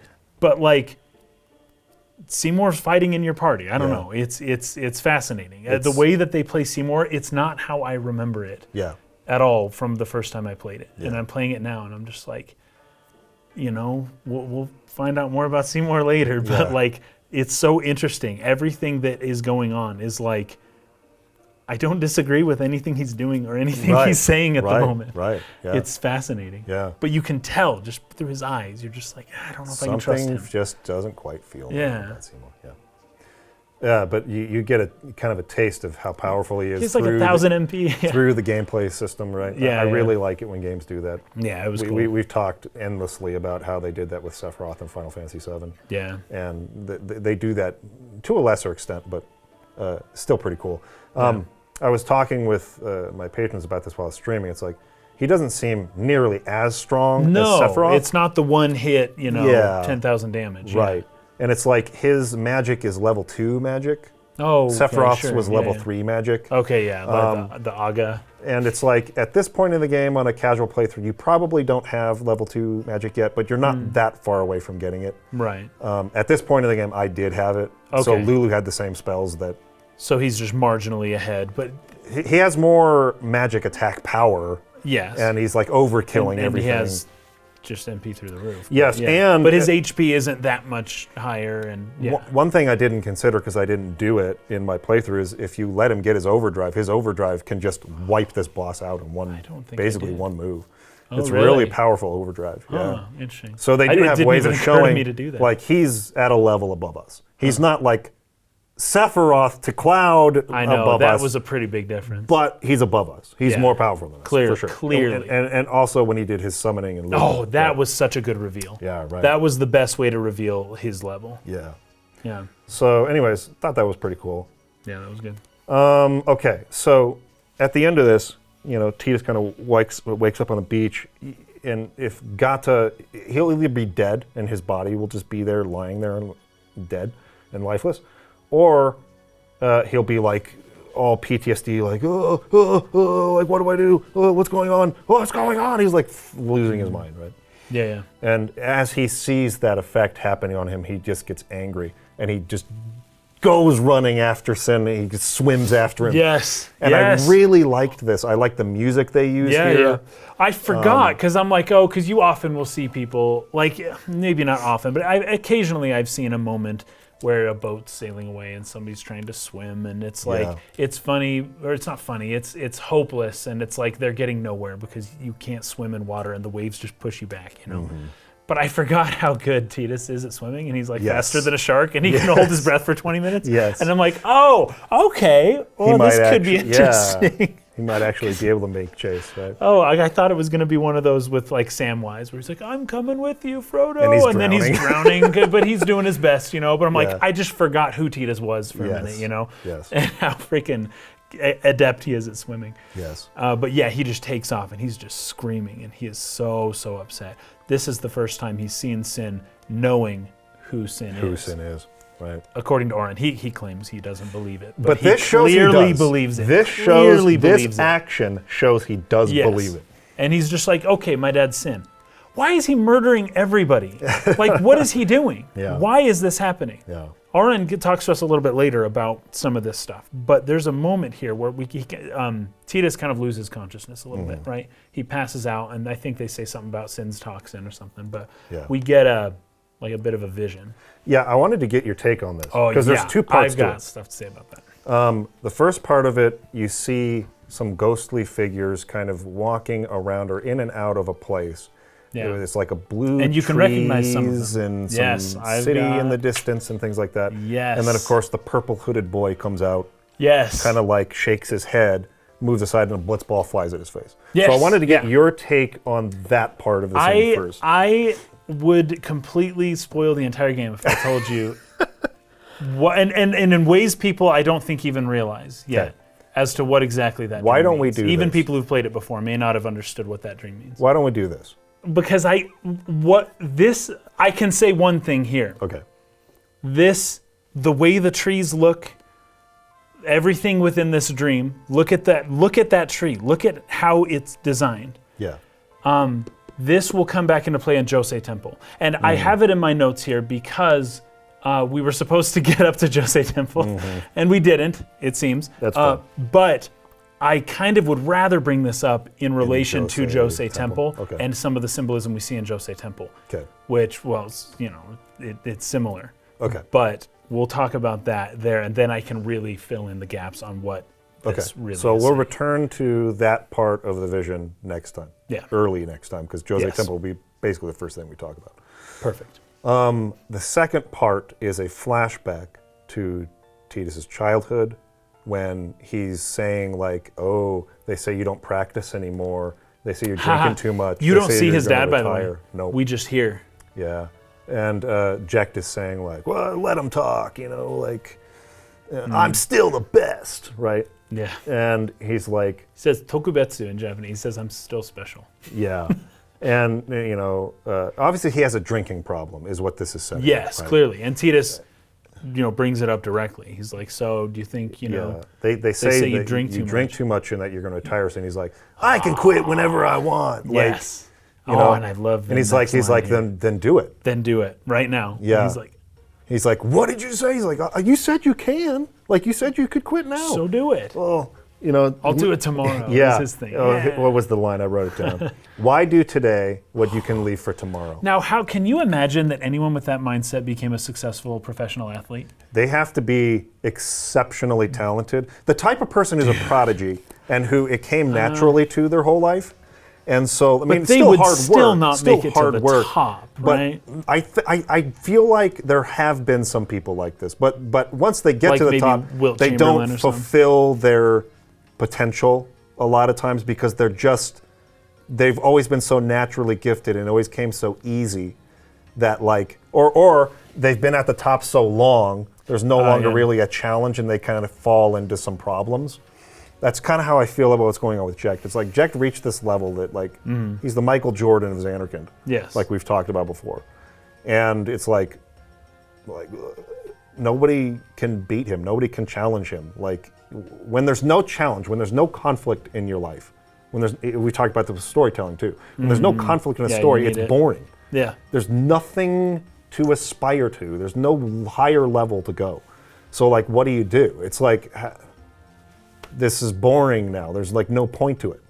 Yeah. So falling into like a drinking habit like this would be natural for somebody who feels like Sure. there's no challenge left and that Sure. he's the best and nobody can beat him, right. right?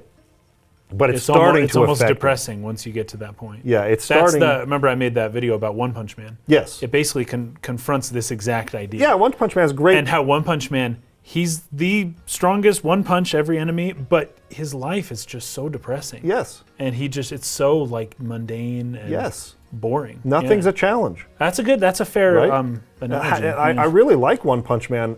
I haven't seen season 2. I only saw the first season, but anyways, I thought it was a really brilliant anime, particularly because of this. What it's highlighting here is like, without something to aspire to or work on, or feeling like there's somewhere I can improve. To go, there is no point. Yeah. And it's really depressing and hard to like live feeling like I can't go any higher than this. Mm-hmm. There's no conflict left. It takes Rocky 3, all the purpose Rocky 3 out. does this too. Yeah. It's where Mick is telling Stallone, it's like, you don't have the eye of the tiger anymore. Yeah. You can't fight the big guys because he's been the top for so long. Yeah. Exactly. I think that's basically what happened to Jack, right? Oh, fair enough. I can get that. I can get that. Anyways, he's not going to work on his drinking problem. And no. I really like the way they pay this off later with Oren. We'll talk about that next episode. We'll get there later. But just remember that this bothered Tidus, the child, that his father was a drunk. Yep. He has this idea of his father as this bad guy, and I'm sure his alcoholism, is a big reason for that. Yeah. And he would not quit when his son asked him to quit. Yeah. He would not do it for his family. Yeah. And what we learn, the reason why he does do it later, I'm sure that would piss Tidus off so bad. Right? So, anyway, I really like that scene because it's setting up something really great for the next episode. Yep. The last couple things I just wanted to talk about on the beach. Keenock and Oren have an exchange. Oh, yeah. Wait a minute. First, Tidus says, I thought I sensed my old man there somewhere, or maybe it was just Sin's toxin playing tricks on my mind. Exactly. How many died today? People die and Yuna dances because she's sending people on the beach. She was sending on the beach, yeah. When will she stop dancing? When will it stop? Yep. I feel like this whole scene did a really good job of establishing Sin cannot be killed. This is the severity of this problem and what they have to live with all the time. Which again, they set up with the girl and her mom on Mi'ihen Highroad and him being like, is it really worth it if Sin just keeps coming back? It's like, yes, because any break at all from what you just watched is like priceless to us. Yeah. Right? So I think they really did a good job of paying that off there. Now, Oren then says to Keenock, a swift retreat, satisfied? And Keenock's like, what do you mean? Because he had told him earlier, let's let them dream a little longer. The we plan know that was this to isn't fail. actually going to succeed. Yeah, the plan was to kill a bunch of people. And Oren says, those who turned from Yevon died while the faithful lived on. Yeah. This is the reason why Yevon tolerates the Crusaders. Right. It's almost like an example. Anyone out there who is not devout will be funneled into the Crusaders, and they can just all go get killed by Sin.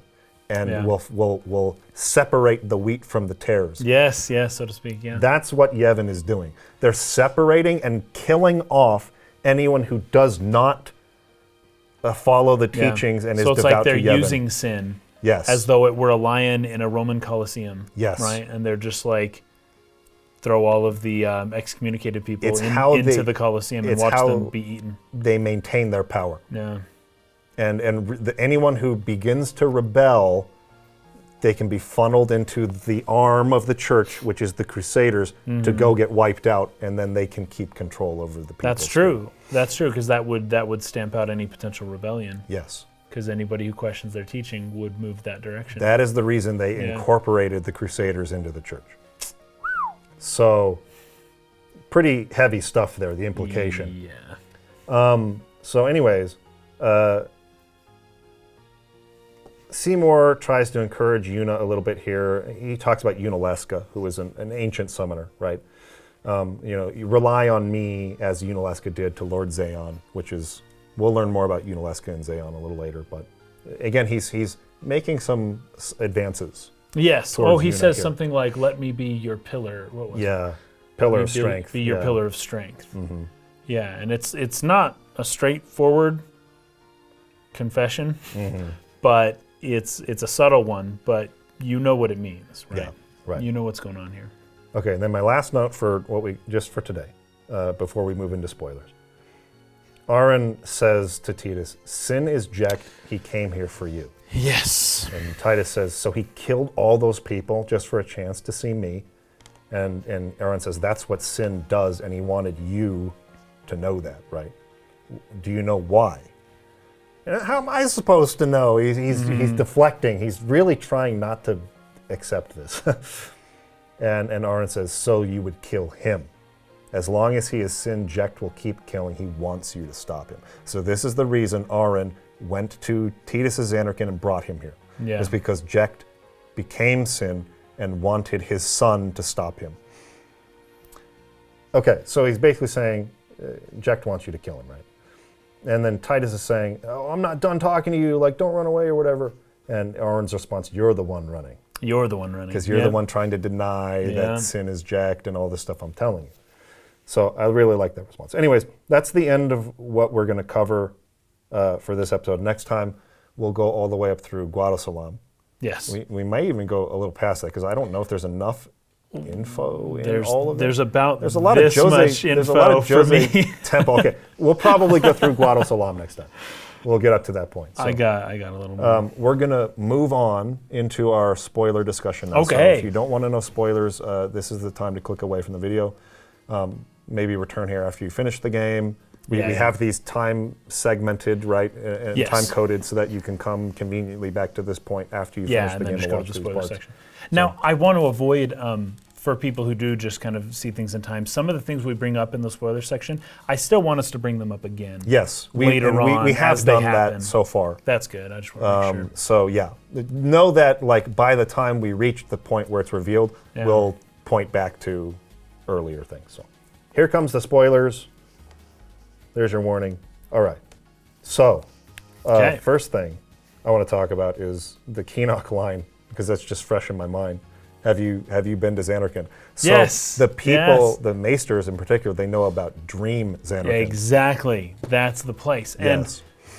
And now people keep bringing this up, and that's fine. I don't care. It's not a critique. We are going to keep saying Tidus went 1,000 years in the future. We're going to keep saying that. Yes. Because that's what the game is telling you. That's what you're supposed to believe at this point. But we know we know that it was actually a contemporary place that Tidus came from. That is held up by a physical place in the world of Spira, but that is being summoned. That is summoned by through the faith. Tons of summoners that are withholding this whole city. That are keeping the memory of the 1,000 years ago Zanarkand alive through a summoning process that is the same exact summoning process that Yuna uses for her Aeons.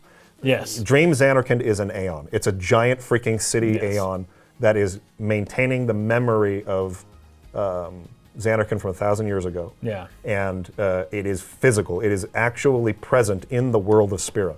Now, we'll get into why it's there and how that all happens and how it works out with Tidus later. But when Keenock specifically asks Auron this, it seems that Keenock knows something particular about Auron. Yeah. And I don't know how exactly he knows this. Yes. But he can sense something. He suspects that Auron has been to Dream Zanarkand. Yes, for some reason. Yes. That's what he thinks, It's too weird that no one knows anything about where you've been for 10 years. Where's the only place someone could go and be hidden from the world for 10 years? For 10 years, especially someone as well known as Auron. Yeah. People know him, like he would have been discovered. Have you seen Zanarkand? He hasn't changed his clothes for 10 years. Yes. He's wearing the same thing. People would have recognized him. Yeah. I know games do that. I'm not being critical. Yeah. So, anyways, I really liked that. Yeah, that was a really nice little subtle foreshadowing sort of thing. And you'll find out more about Auron and all that stuff later. Let's see, what do we want to do first? For the dream scene, yes, I just have now I said this before, but really, I say a ghostly scene plays out with a jagged, thorny tree. Remember the shape of this tree. Remember the shape of the thorns. Because it's kind just think about it. Yeah. And I got to bring this up at Jose Temple. I don't want to bring up all the connections, what it means. But those of you who've played the game who maybe even still don't know what it means, which I would assume would probably be most of you, remember the curve and linear and just the thorny pattern of that tree. You're going to see that pattern again in Jose, and you're actually you have seen that pattern many times before elsewhere, and it means something very interesting and very cool. I don't want to bring it up until next episode, even though we're in the spoilery section. Okay. You had another note about Tidus and his father. Tidus and his father. Now, this is a bit speculative on my part. Yes. This isn't completely me saying, oh, this is what it means. So, you guys, I have a theory on Final Fantasy X. Please let me know what you think of this theory. Jecht wants Tidus to kill him, right? Now, that's more or less what Aaron said, right?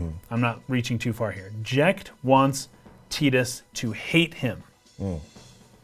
This may answer some of the questions I had earlier about Tidus' memory of his father and how it does not align well with other people's experience of him.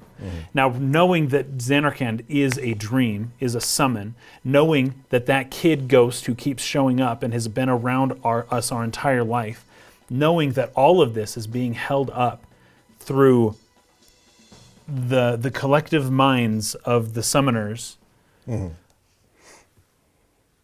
they want us to kill Jecht. Jecht wants us to kill Jecht.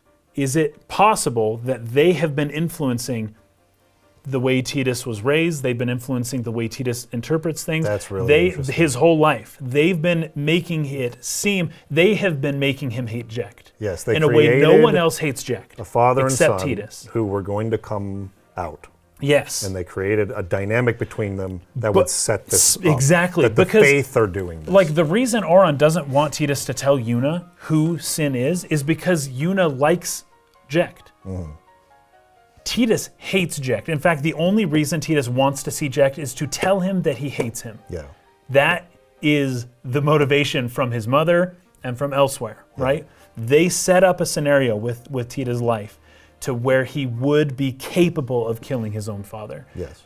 And it's done on purpose. Now, tell me what you guys think about that. I don't know. That's a really interesting thought. Yeah. I haven't heard anyone say anything like that, because people have debated, whether or not maybe Tidus' mother was also a bad mom, and that Tidus, maybe he had a false memory or whatever. I don't know.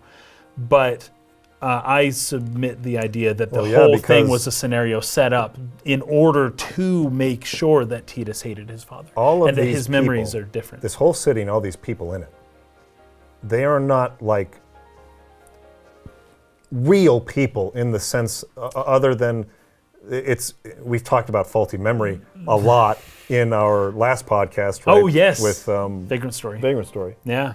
These are people who are trying to continually, like every second of their lives currently, taking all their energy to just remember the details of Zanarkand. Yeah. In order to keep it sort of alive in a sense, in this summoning that they're doing.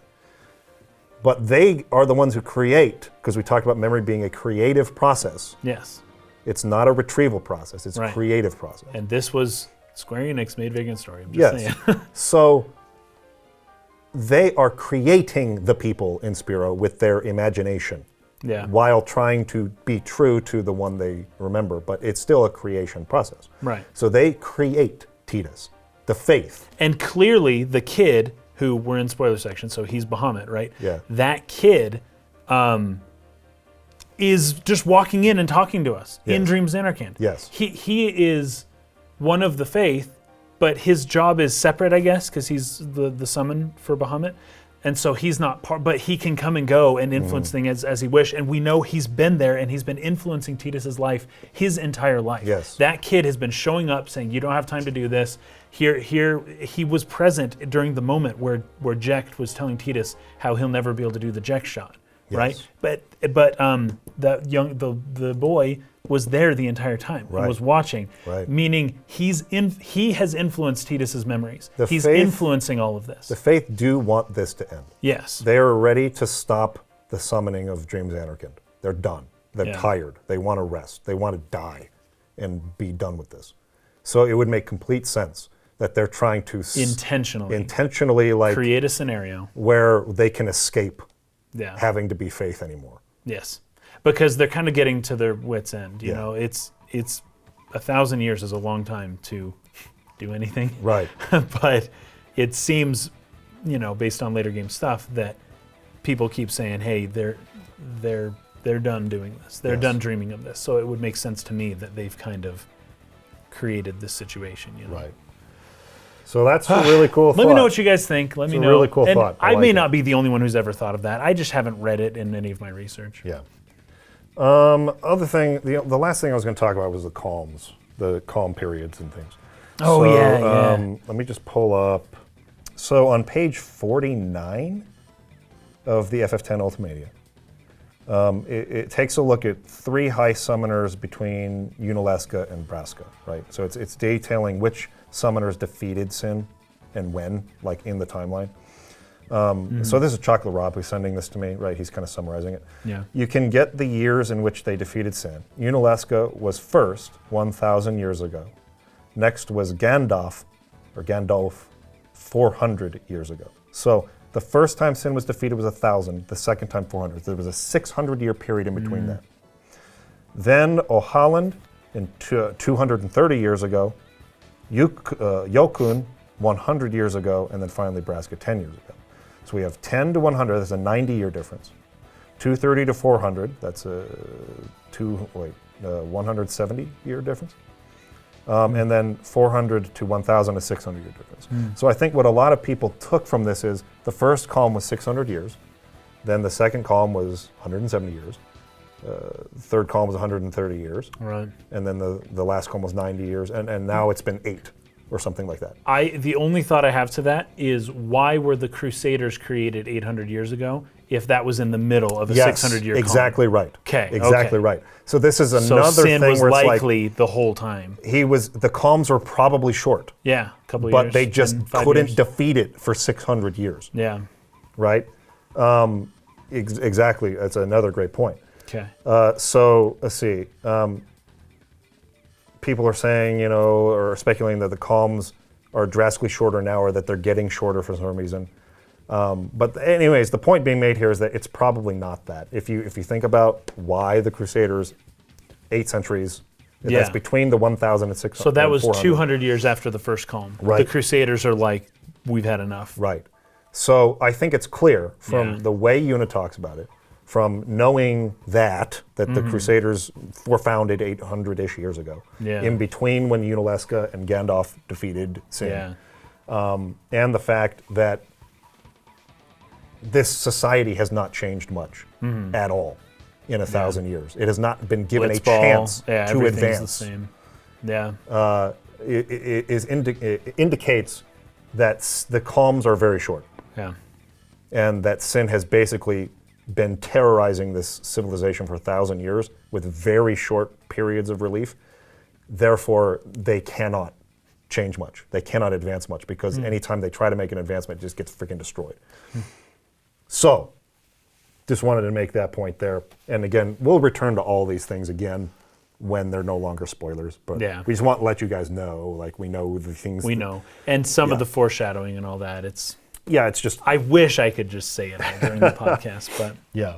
that is the hardest thing about video game stuff, especially in a series, is trying to tiptoe around spoilers. That is Yeah. the hardest thing. It's really Because we're tough. trying to analyze the art, but we can't even call attention to half of Yes, it because right. it's a spoiler. So it's Right. like, man. All right, that's it for us. We'll see you guys again next week. Again, playing up to Guadasalam. We'll be talking a lot about Jose stuff, I guess. Yeah. Probably mostly there. Yeah, a lot. But there's some really good stuff too with the shoe puff ride and Oh, the shoe puff ride's great. And then that Yeah. city under the water. I actually have quite a few notes on that. yeah. So we have some good stuff for next week. Yeah. Till then, peace out. See you next time.